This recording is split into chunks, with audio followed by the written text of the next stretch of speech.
가게 사는 증시 각도기. 안녕하세요, 증시 각도 TV 시청자 여러분, 투자자 여러분, 도기마을 여러분, 10만 금융전사 여러분, 모두 반갑습니다.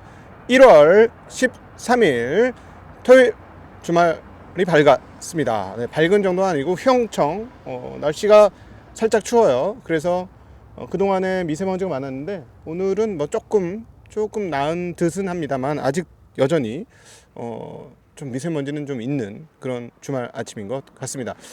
날씨가 좀 추워서 막 이것저것 다 끼어 있고 나왔어요. 왜 그러냐면 오늘 드릴 말씀이 꽤나 많습니다. 물론 월요일과 화요일을 위해서 다 얘기하지 않고 핵심적인 부분만 이야기하도록 하겠습니다. 먼저 즐거운 주말 되시길 응원합니다. 그리고 지난 한 주간 여러분이 저희들에게 보내주셨던 그 따뜻한 마음, 저희 깊은 감사를 드리면서 저희가 어떻게 할까 고민을 좀 해봤는데 좀 잘하면 되겠구나. 네, 이런 여러분들한테 드리는 소식도 건실한 내용들로 말씀을 드리고 그리고 운용도 잘해서 탁월한 퍼포먼스를 내야 되겠다. 그래서 아마 올해 업계 최상위 수익률을 저희 크루들이 기록하지 않을까 하는 기대를 가지고 24년 새해를 시작해 봅니다. 그렇게 하는 것이 우리의 본질 아니겠는가? 네, 그렇게 잘하는 것이 송원에 보답하는 거 아니겠는가 하는 생각을 하게 되었습니다. 자, 오늘 새벽에 마감된 미국 시장 오늘장 한마디. 뺐다 껌뿌리는 주식시장의 진리인가? 네, 거의 진리 맞는 것 같습니다. 바로 비트코인 현물 ETF에 대한 이야기인데요. 현물 ETF가 거래가 승인되고 나서 하루 이틀은 갈 줄 알았어요. 저는 하루 이틀은 갈 거라고 봤는데 웬걸 하루 이틀 못 갔고 가격이 나락을 향해서 지금 떨어지고 있습니다. 비트코인 가격이 약 한 7% 정도 빠지는 그런 흐름들을 보여주고 있는데요. 그 4만 현재 2,000불대, 어제 말씀드렸던 4만 6,000불대, 그리고 ETF 승인 나고 4만 9천 불대까지 정말 잠시 올랐다가 지금 4만 불 이런 흐름이면 4만 불 깨지는 거 아닌가 하는 생각이 들 정도로 상당히 급락하는 양상을 보여주었습니다. 자, 증시각도 TV를 오래 보신 분들은 상장되고 나면 오히려 가격이 빠질 가능성이 높다. 뭐 초단기적으로는 오르지만 빠질 것이다 했는데 저희 예상이 틀렸죠. 초단기적으로도 안 올랐어요. 장중에 오른 것 정도까지 우리가 맞출 수는 없는 사람들이라서 그래도 하루 이틀은 오르지 않겠어 했는데 하루 이틀도 못 오르고 바로 꺾였습니다. 그래서 예상은 좀 틀렸고요. 어디까지 떨어질 거냐, 기대감이 생각보다 굉장히 많이 반영됐구나 라는 측면에서 생각보다 조금 많이 떨어질지도 모르겠다라는 생각을 합니다. 일단 뭐 거래가 엄청나게 터지면서 자리 잡는 데는 성공하고 있다라고 볼 수 있겠습니다. 하루 거래액이 약 한 45억 달러, 우리나라 돈으로 5조 9천억 정도 수준인데요. 한국 거래소가 하루에 13조 정도 거래됩니다. 요즘에 코스닥은 한 10조 정도 거래되고요. 그러니까 뭐 한 ETF가 물론 이제 10개의 자산운용사가 런칭을 했습니다만 한 개의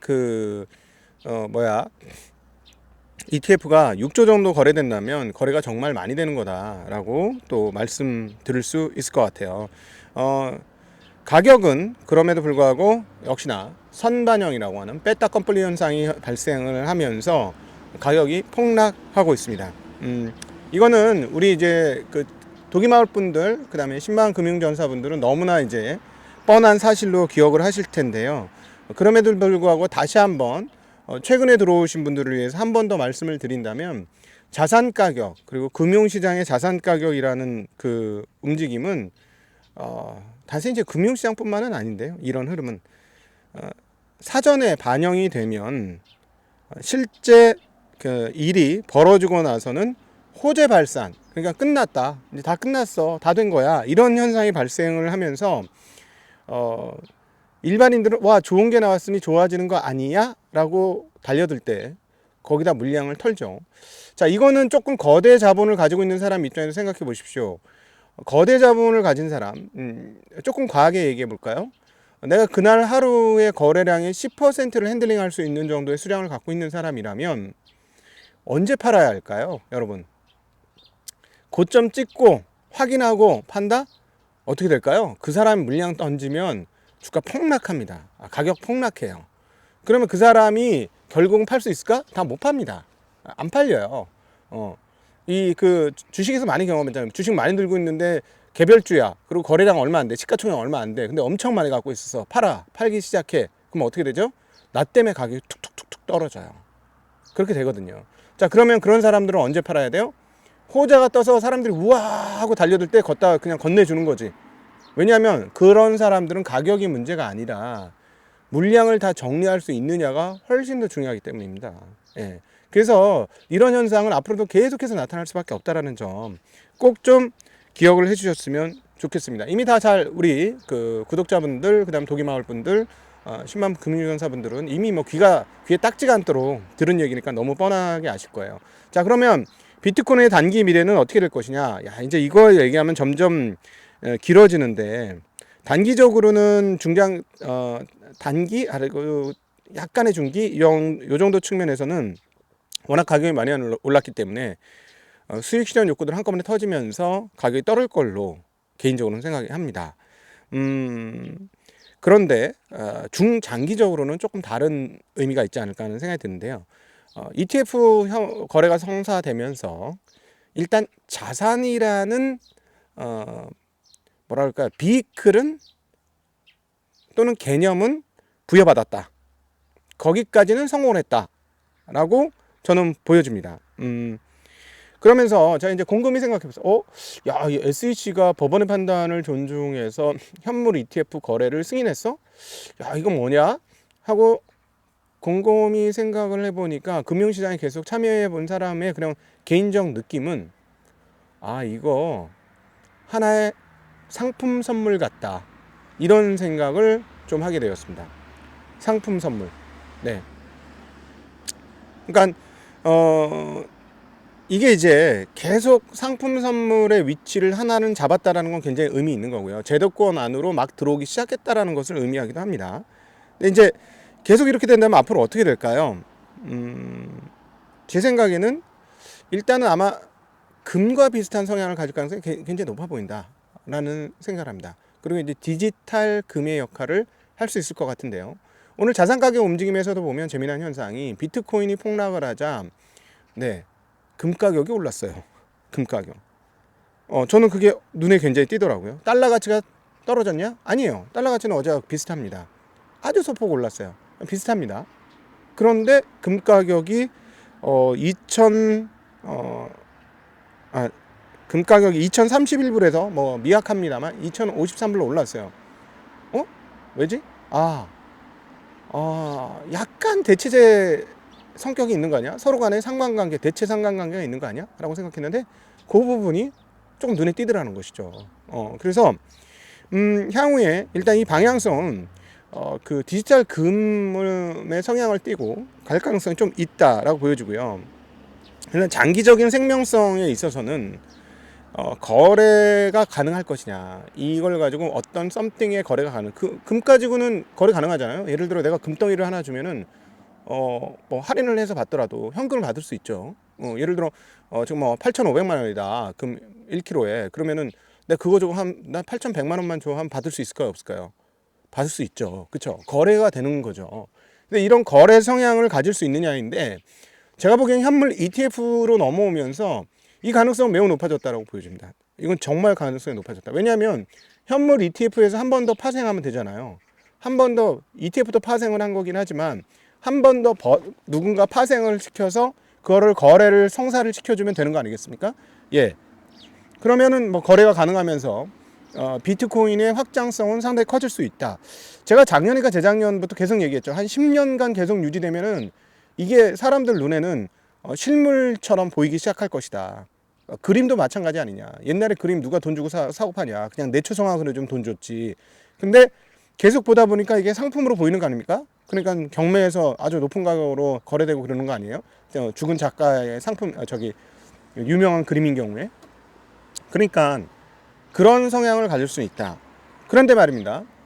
이 부분에 대해서 앞으로 좀 더 토론이 필요한데 이거는 뭐 화요일 날 한번 구체적으로 지금 시간이 없으니까 얘기를 하기로 하고 어떤 느낌이 드냐면 만약에 이게 화폐적 성격 즉 거래의 편의성을 가져주는 수준까지 그래서 비트코인이라고 표현하는 그 단계까지 발전을 하면 어떻게 될 것이냐 투자하신 분은 이렇게 생각하겠죠. 야 그렇지 그렇게 되면은 이거 대박이야 라고 생각하는데 제가 오늘 조금 이렇게 아침에 늦게 여러분을 만나게 된 이유 중에 하나는 이 부분에 대해서 계속 생각을 했어요. 정말 대박일까? 대박일까? 대박일까? 라고 생각하다가 아니네. 아니야. 대박 아니네. 거래 능력을 갖추게 되면 즉 비트코인이 화폐적 성격을 가지게 될 경우에는 대박 아니다.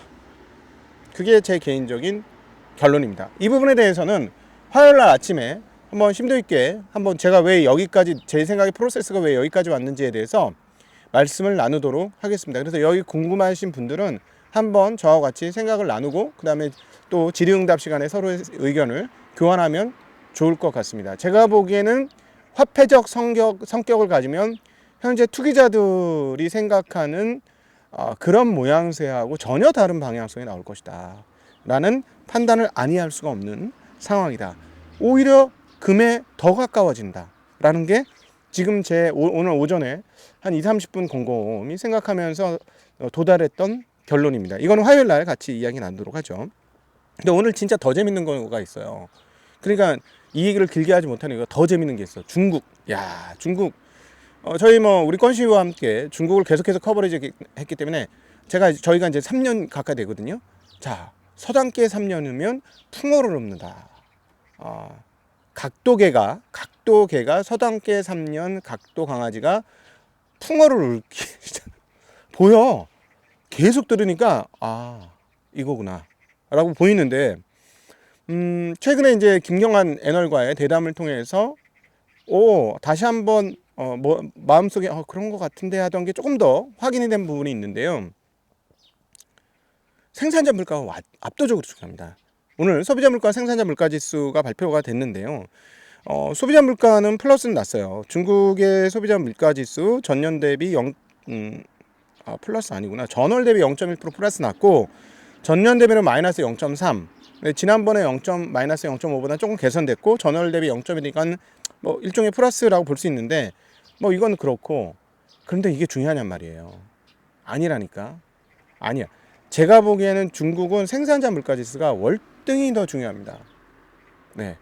제가 중국의 프로덕트 능력이라고 할 수 있는 제품 제조 능력에 대해서 공부를 하면 할수록 이런 미친 나라가 다 있어?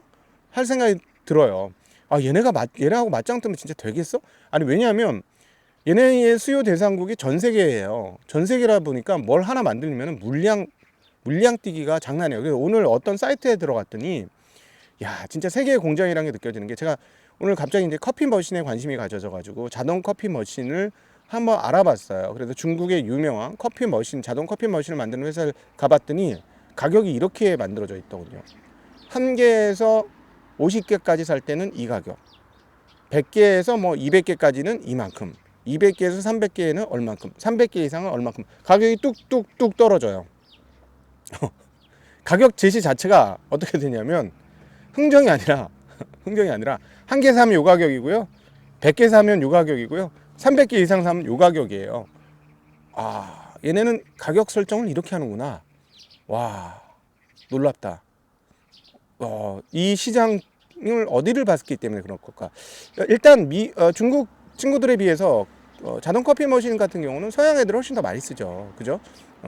그리고 조금 더 소위 말하는 선진국 가라? 이쪽이 더 많이 쓰죠. 그리고 문화적으로 좀 오래된 나라들이 쓰니까 이런 커피 문화가 오래된 나라들이. 자, 그러니까 그런 것들을 상대로 장사를 하더라는 거죠.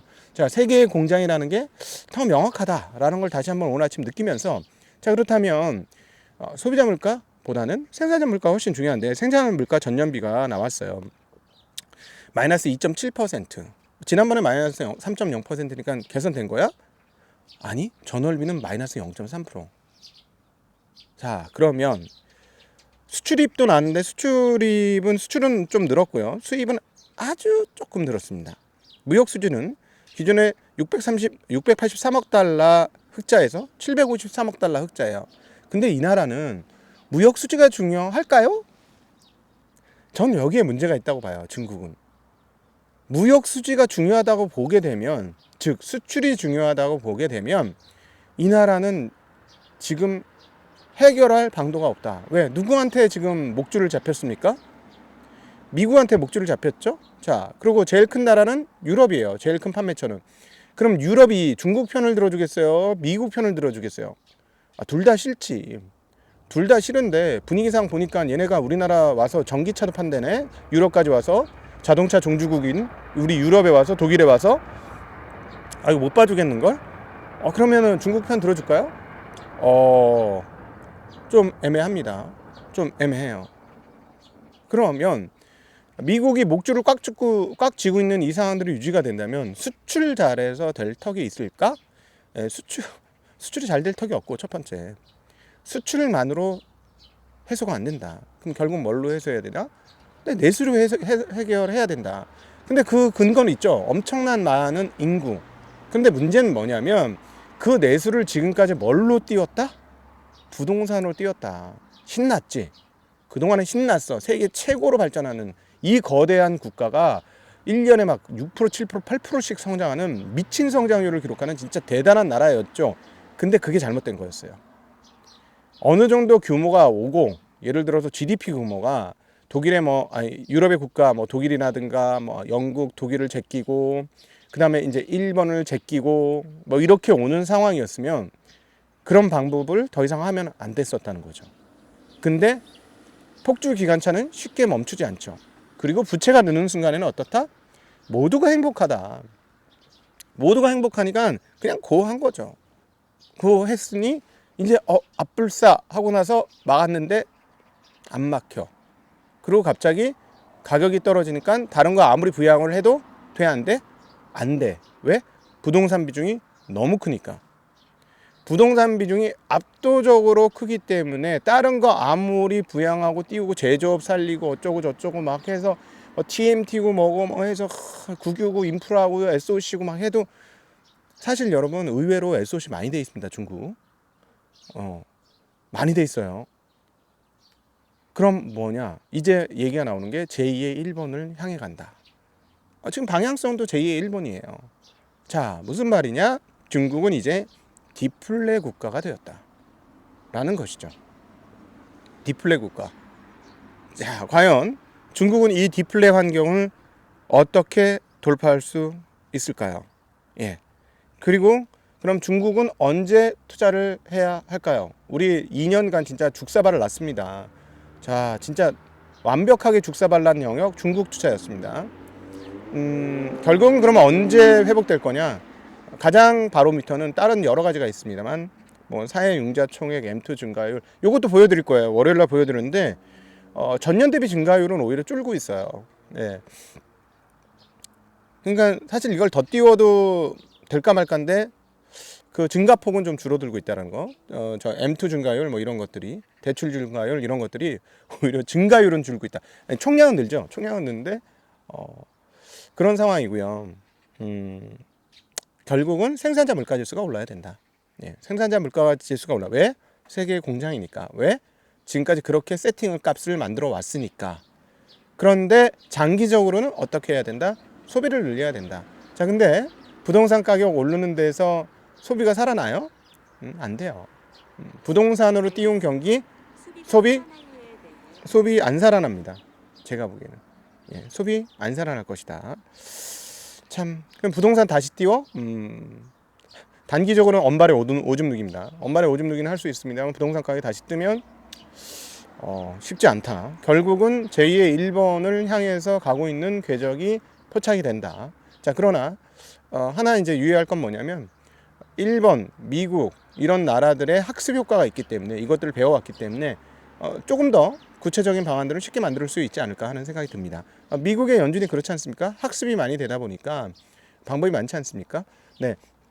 아마 오늘 내일 이제 두 가지의 영상이 올라갑니다. 오건영 그 부장과의 대담 올라가니까 그거는 꼭 좀 보시면 좋을 것 같고요. 특별히 연준과 미국 은행의 지급 준비율 간의 상관관계가 어떻게 되는지에 대한 이야기를 좀 귀담아 들으시면 여러분들이 금융시장을 이해하는 데 굉장히 도움이 되실 것 같고요. 그 다음 또 24년도 전망을 우리 유진투자증권의 허재환 상무님과 한번 해보았습니다. 조금 주식을 보유하신 입장에서는 듣기 싫을 수도 있어요. 썩 좋은 얘기는 안 해주셨거든요. 근데 저는 개인적으로 그 전망이 오히려 조금 설득력이 있다라는 생각이 들었으니 약간 입에 쓴 이야기라고 생각하시고 그분의 이야기를 한번 들어보시면 어떨까 싶습니다. 미국도 생산자 물가지수가 꺾였습니다. 생산자 물가지수가 꺾이니까 어떻게 됐냐면 금리가 단기물이 뚝 떨어졌어요. 2년물이 10bp 이상 뚝 떨어지는 그런 양상을 보여줬습니다. 왜? 야, 거봐, 인플레 끝난 거잖아. 우리도 디플레 온다니까. 오고 있다니까. 자, 소비자는 아직 반영 안 됐는데 생산자 물가의 반영이 이렇게 됐잖아. 라고 외치고 있는 듯한 모습을 보여줬습니다. 채권시장이. 자, 그런데 우리는 알고 있죠. 미국이 생산자 물가가 중요하니 소비자 물가가 중요하니 미국에서는 중국하고 같니 미국이? 그렇게 보면 소비자 물가가 훨씬 중요하죠. 근데 그걸 보고 싶은 거지.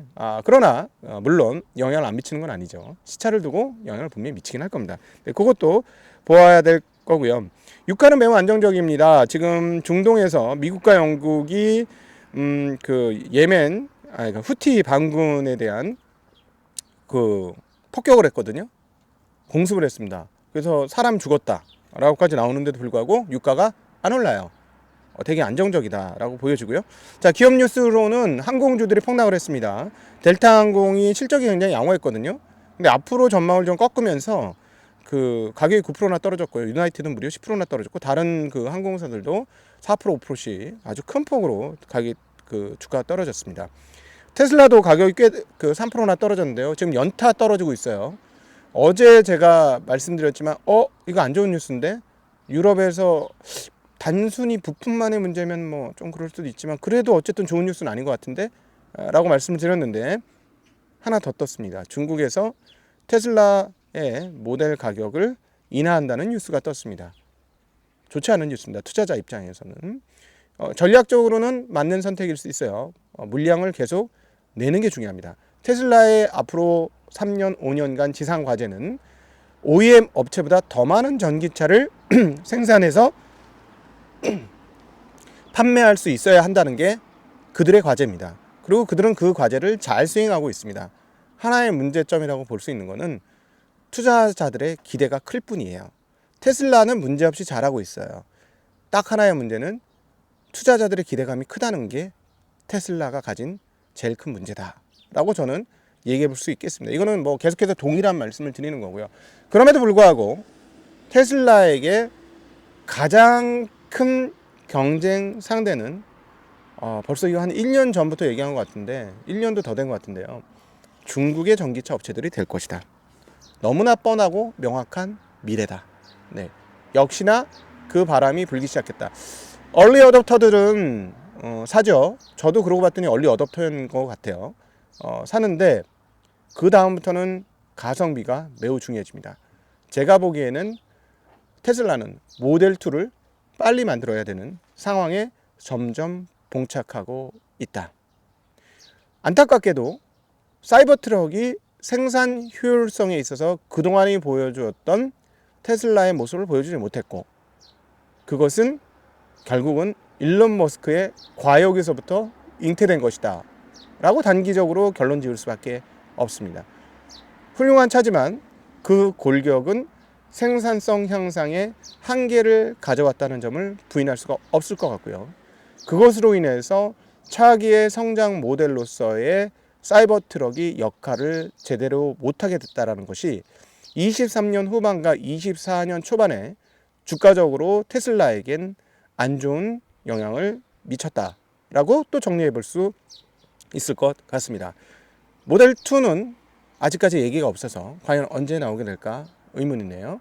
그리고 또 하나 중국의 도전은 앞으로 점점 거세질 수밖에 없을 겁니다. 중국의 전기차에 대한 것은 2월 달에 저희가 특별한 순서를 또 준비하고 있다는 사실도 기억해 주시면 좋겠습니다. 자, 오늘도 함께 해주셔서 진심으로 감사드리고요.